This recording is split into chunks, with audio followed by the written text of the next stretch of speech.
Assalamualaikum warahmatullahi wabarakatuh. Bismillahirrahmanirrahim. Alhamdulillahi rabbil alamin. Wassalatu wassalamu ala asyrafil anbiya'i wa imamil mursalin sayyidina wa habibina wa maulana Muhammadin wa ala alihi wa sahbihi ajma'in. Hasbunallahu wa ni'mal wakil, ni'mal maula wa ni'mal nasir, wa la hawla wa la quwwata illa billahil aliyyil azim. Allahumma anfa'na bima 'allamtana wa 'allimna ma yanfa'una bi rahmatika ya arhamar rahimin. Amin ya rabbal alamin. Al-Mukarramun seluruh pengurus DKM Masjid Jami Al-Farouk, Ketua DKM Bapak Abdul Jabbar, para asatidz guru-guru kita yang terhormat Bapak Ustaz Burhanuddin, Bapak Fadli, dan para sesepuh lainnya, Bapak Sayyidi, Bapak Jikan Nabi, dan seluruh para tokoh masyarakat, Bapak RW, beliau dan seluruh jamaah Bapak Ibu yang hadir tanpa terkecuali. Semoga Allah sehatkan lahir batin kita, Allah tambah keberkahan hidup kita, Allah istiqomahkan kita di dalam kebaikan, dan telah diwafatkan dalam keadaan husnul khotimah. Amin ya rabbal alamin. Jadi ini kayak tidak biasanya, biasanya empuk kerana berat.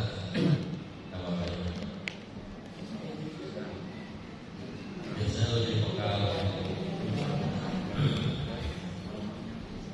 Bapak Ibu jamaah yang dirahmati Allah, alhamdulillah wa syukurillah, pada kesempatan malam hari ini kembali Allah kumpulkan kita di majelis ilmu, melanjutkan kajian Tasawwuful Ibadah.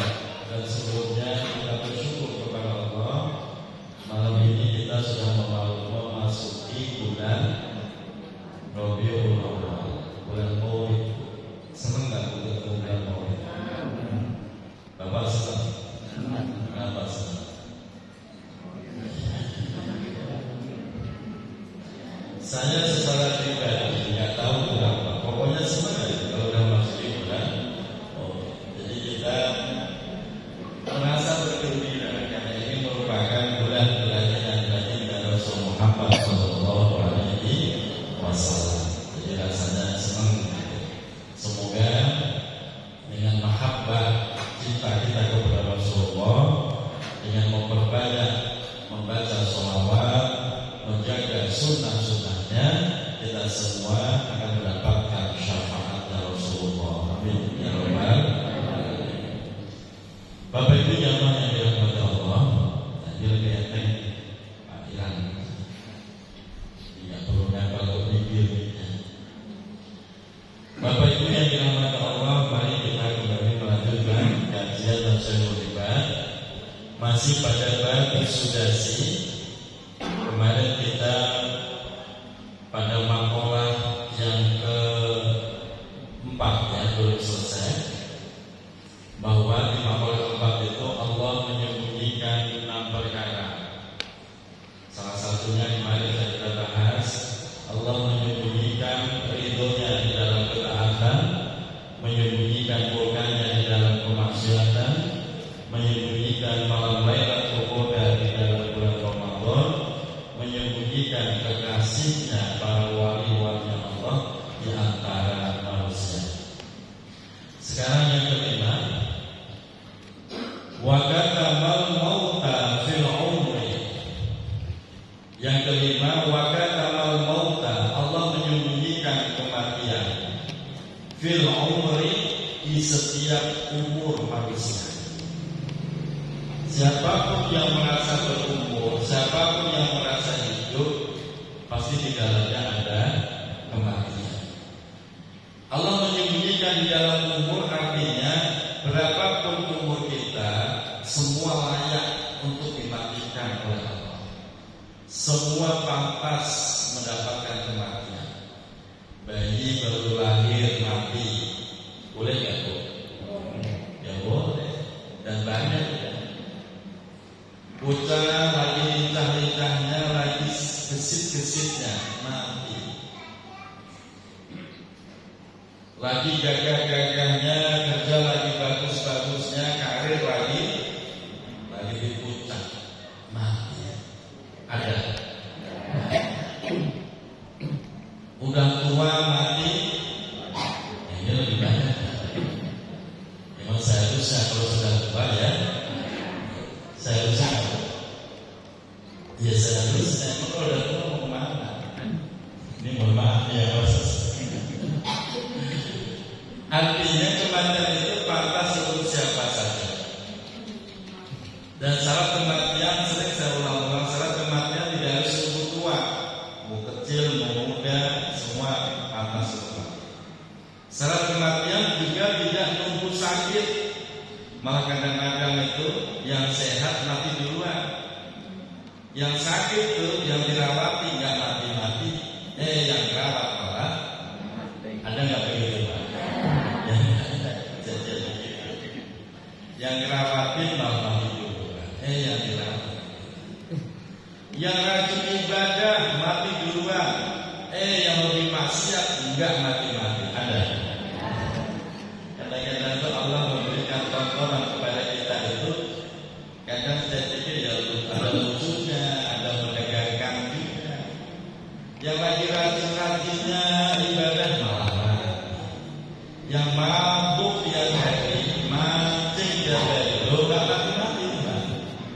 Sehat, panjang umur.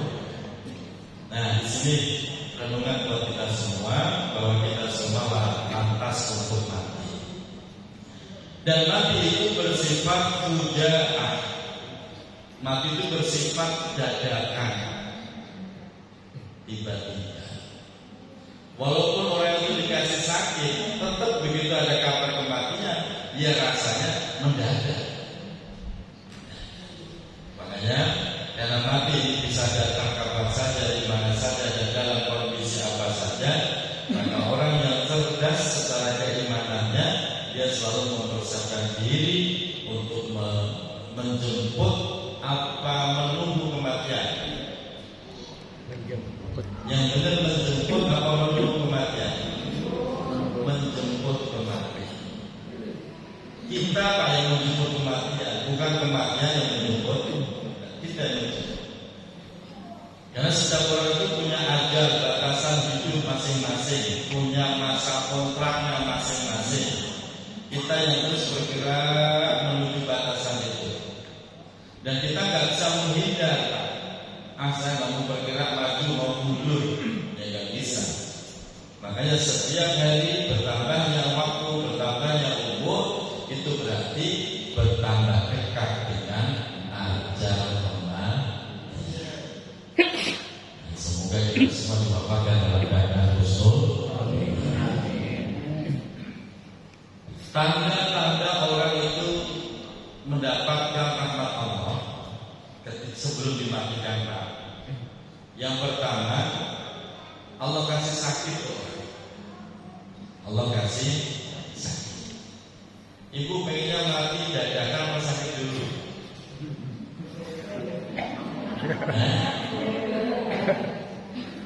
Bapak pengennya gimana? Sakit dulu apa dadakan langsung?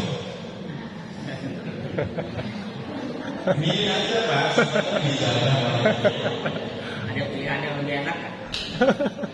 Apa pilihan lebih enak? Dua itu, sakit dulu, apa langsung bisa? Iya, langsung mati. PLT gimana? Gak mau mati? Ya, malah aja yang mau mati. Ini yang perlu saya sampaikan. Justru Bapak Ibu, orang itu yang disayang Allah itu justru tanda-tandanya dikasih sakit sebelum dimatikan. Kenapa demikian? Karena sakit yang Allah berikan itu adalah sebuah peringatan. Dikasih peringatan lebih dulu, lo mau gua mati ini, saya kasih sakit. Kalau orang itu sabar, ridho dengan sakitnya, maka itu menghapus seluruh dosa. Sehingga ketika dia dimatikan, dosa dia udah bersih di hadapan Allah Subhanahu.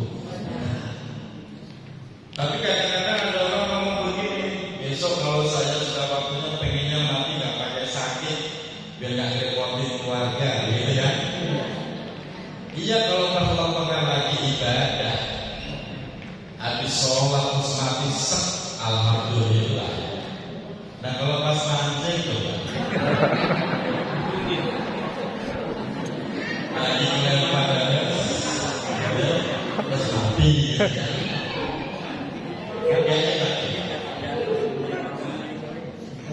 Gimana? Mau sakit dulu atau langsung mati ya? Satu hari. Sakit tapi nggak bahaya ya. Ya apa? Ini sebab diri.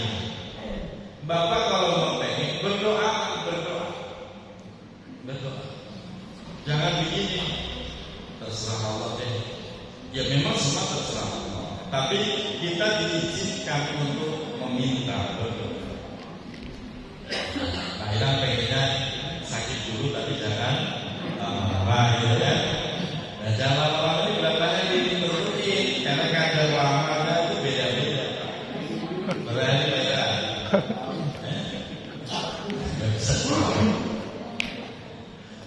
Makanya Bu, Pak, dulu udah pernah saya sampaikan, Bapak Ibu ada sebuah ijazah dulu udah pernah saya sampaikan, masih ingat Bapak. Kalau Bapak sering baca ini, doa ini, nanti Allah kasih satu, meninggal mendapatkan pahala syahid. Yang kedua, mati husnul khotimah dan mendapatkan pahala syahid. Yang ketiga, bisa mati sesuai dengan keinginannya.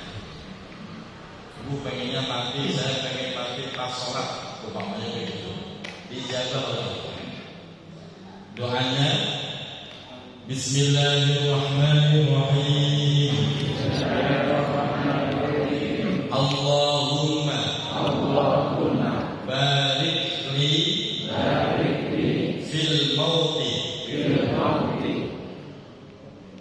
wa fima ba'dal mauti. Allahumma barik li fil mauti wa fima ba'dal mauti.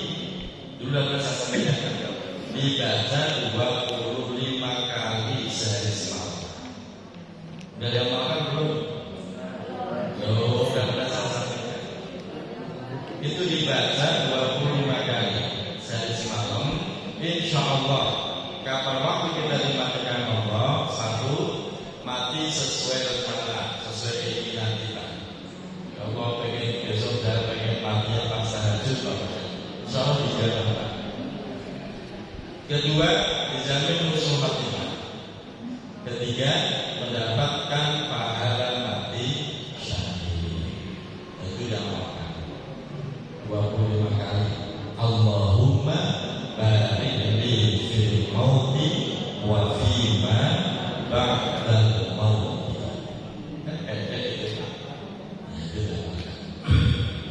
Itu kalau Bapak pengen mati, kalau belum pengen atau nggak pengen mati. Selanjutnya, wakatama sholatal wusta. Wakatama, dan Allah menyembunyikan as-sholatal wusta, yaitu sholatul wusta. Sholatul wusta ai al-fudla, sholat yang paling utama. Fis sholawati, di dalam sholat yang jumlahnya ada 5 waktu. Jadi Allah kewajiban kita sholat 5 waktu, zuhur, asar, maghrib, isya dan subuh. Dan di antara 5 itu ada sholat yang disebut as-sholatul wusta, sholat yang paling dimuliakan oleh Allah. Ini sesuai dengan ayat Al-Quran,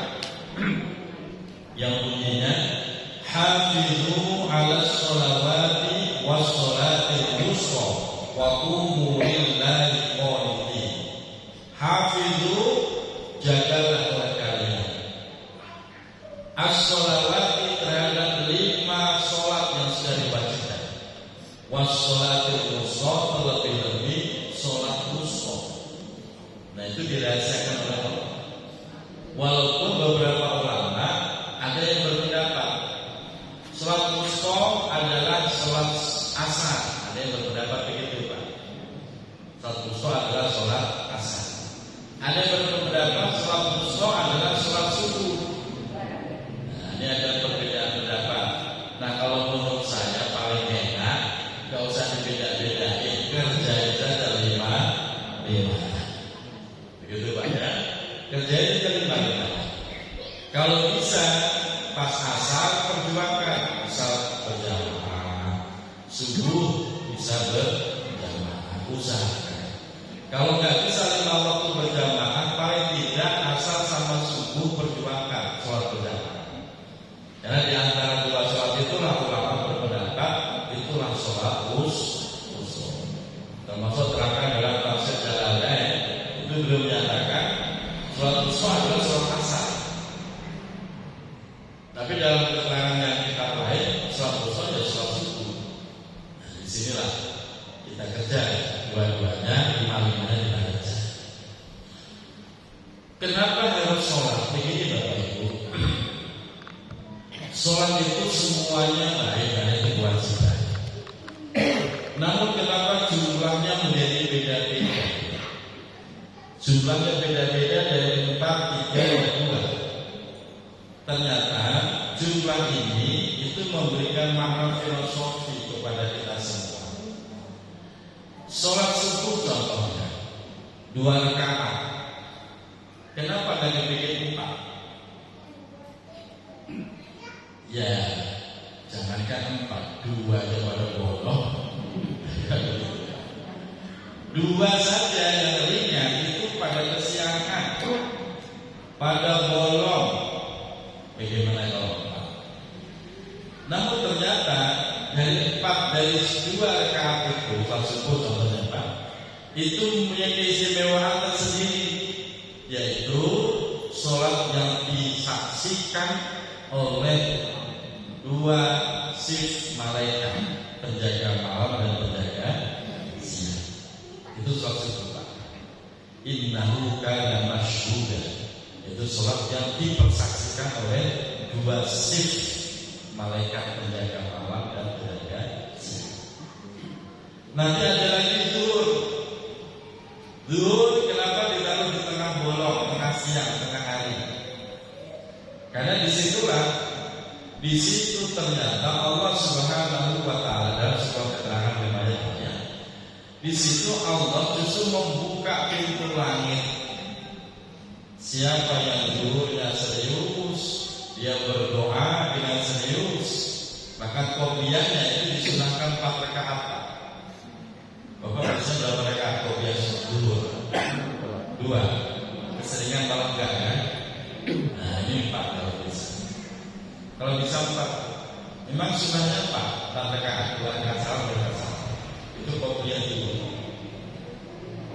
Zuhur itu istimewanya di situ pintu langit dibuka. Makanya zuhur usahakan berjamaah, pikir doa yang banyak, mumpung pintu langit dibuka. Dan kebetulan Bapak Ibu, saya itu setiap hari Senin sholat zuhurnya di Masjid Polres Depok. Setiap hari Senin. Itu Bapak Kapolres Pak Arya itu cakep ibadahnya. Beliau itu qobliyah zuhur yang 4 rakaat. RW kawan. RW berapa? Pak Kapolres rutin. Jadi Anda langsung buru-buru dan beliau qobliyahnya 4 rakaat. Dan itu jarang Pak. Jangankan pejabat, orang biasa loh. Qobliyah zuhurnya 4 rakaat itu jarang.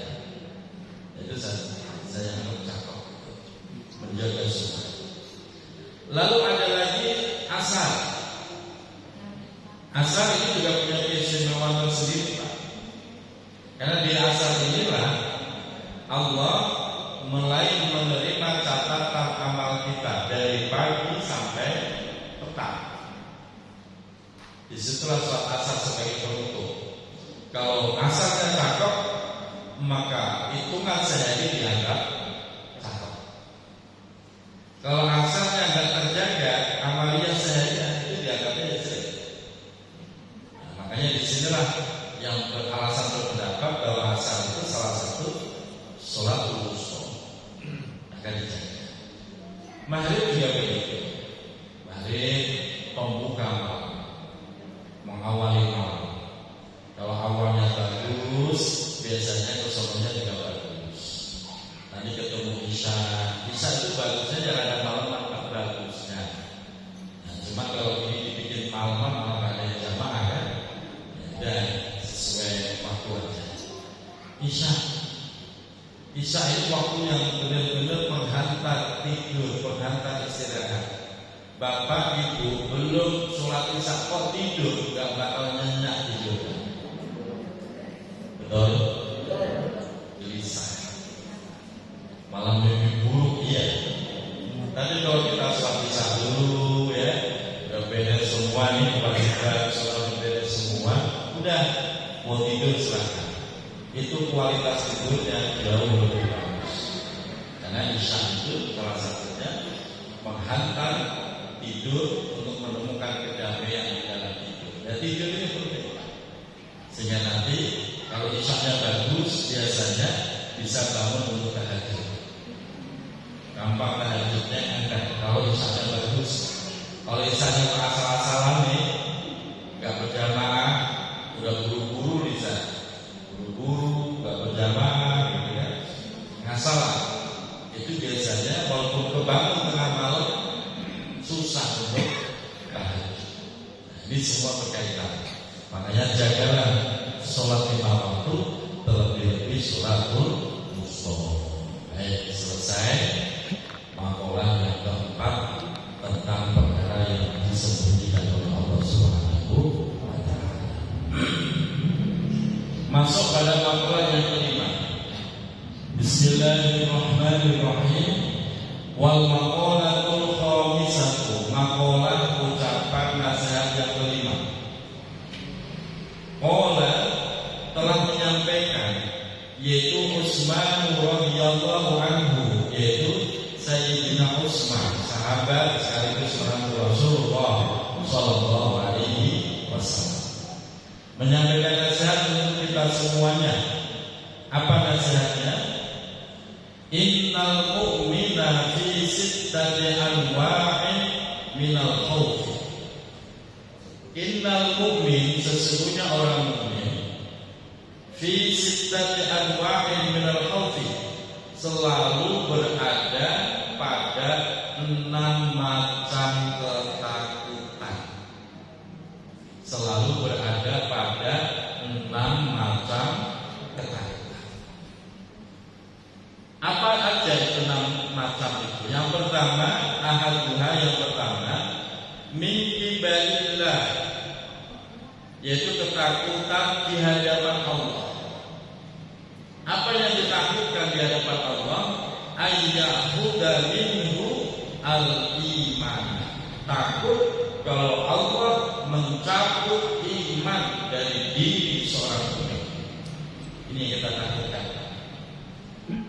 Karena kita kan nggak pernah tahu ending besok kematian kita ini mati bawa iman apa tidak.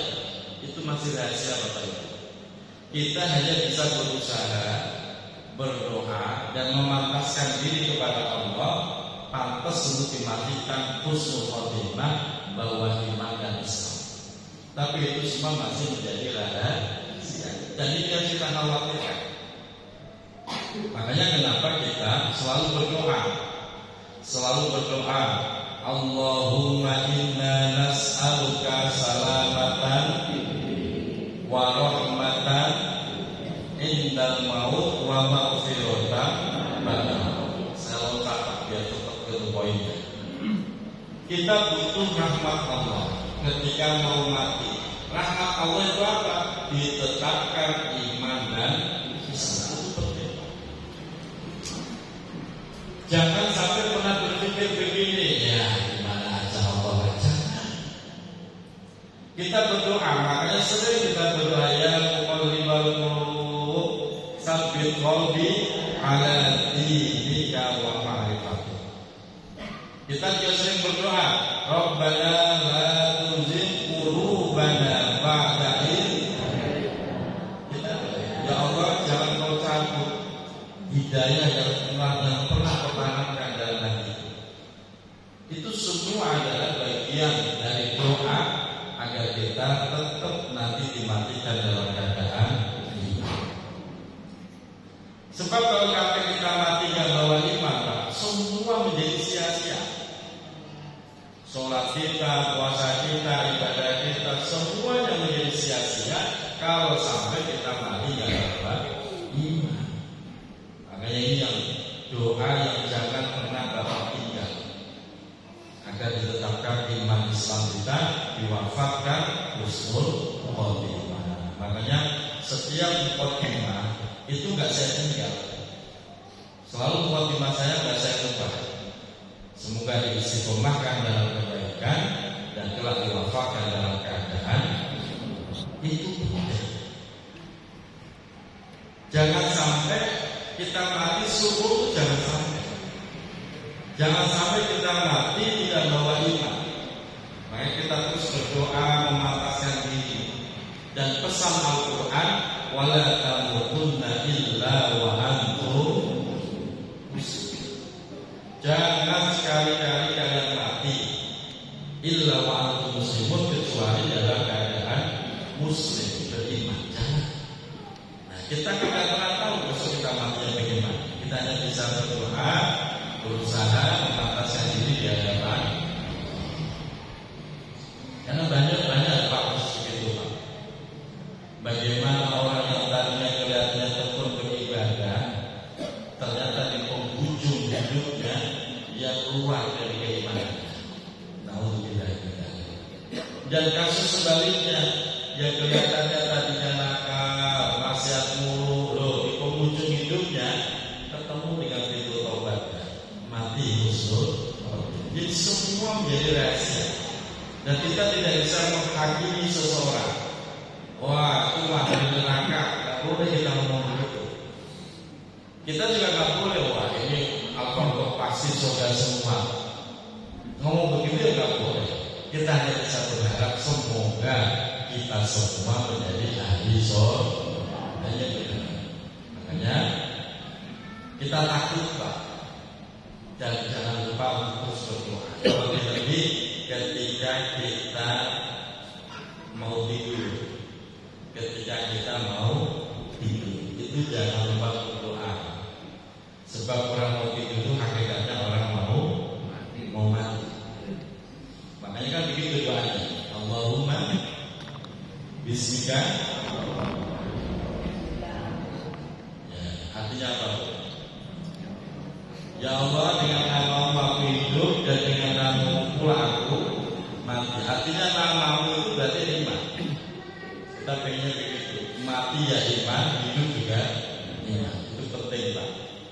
Dan ini Bapak Ibu, tanamkan kuat-kuat ke anak cucu kita. Sebab akhir zaman itu Bapak Ibu, iman tidak hanya tebal tipis, tidak. Akhir zaman itu iman keluar masuk. Pagi iman, sore sudah kufur. Nauzubillah ini. Sore iman, malam dan berubah jadi kufur. Anak-anak kita semakin hari semakin jauh dari pengajian, semakin jauh dari ibadah.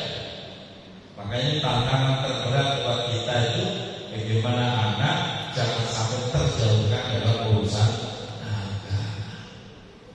Nah kita orang tua juga harus paham. Kadang-kadang orang tua juga begitu sih. Urusan agama ngaji kadang gak dipeduliin. Giliran yang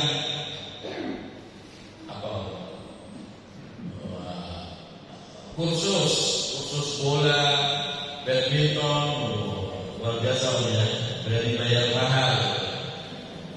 Ngaji libur ya nggak apa-apa, ngaji libur yang penting kursus bolanya jangan libur. Kadang-kadang itu begitu Pak.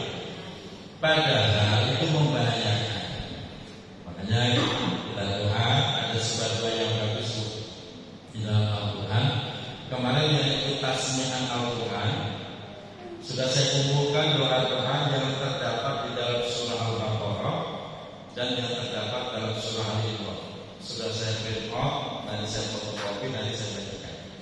Doa itu dibaca diamalkan. Itu doa yang tercantum di dalam Al-Quran. Salah satunya Rabbana faghfir lana dzunubana wa kaffir 'anna sayyi'atina wa tawaffana ma'al abrar. Ya Allah, wafatkan kami ma'al abrar, bersama orang-orang yang baik dan saleh. Ini doa biasa. Insyaallah besok saya bagikan yang datang ke akhiratnya nggak kebagian. Selanjutnya Bapak Ibu, ketakutan kedua, wasani mimpi baril hafadh. Ketakutan kita yang kedua adalah dari hadapan atau dari arah malaikat hafadh. Malaikat hafadh itu apa? Tukang nyatet malaikat bagian nyatet amal kita. Wa inna 'alaikum hafidhin. Setiap diri kita ada malaikat hafadh bagian mencatat amal. Apa yang kita takutkan dari malaikat hafadh? Ayyatubu 'alaihi ma yuftadhu bihi yaumal qiyamah. Yang kita takutkan adalah ma yaktubu alaihi, yaitu takut kalau malaikat itu mencatat atas diri kita ma yuftadhu bihi, yaitu sesuatu yang bakal memalukan, membuat malu yaumul qiyamah, ini besok hari kiamat. Takutnya malaikat hafadh itu lupa menghapus catatan amal kita, atau kita yang lupa minta maaf, minta ampun, sehingga catatan itu tidak hilang. Dan semua catatan itu akan dibacakan, diputar videonya besok dari kiamat. Nanti ketahuan semua pun. Nah, iya kalau pas ngomongkan baik, pas jelek ini loh, kan betapa malunya. Mungkin kita dulu punya masa lalu yang kelam, walaupun akhirnya masa tuanya bagus, coba meninggal semua kita, tapi kita punya masa lalu kelam. Takutnya itu belum dihapus. Begitu video ini diputar, ketahuan semua. Oh, ini kan yang biasa imamnya sholat maghrib tuh. Ini yang biasa imam sholat isya. Loh, itu lagi ngapain tuh di pinggir tempang itu?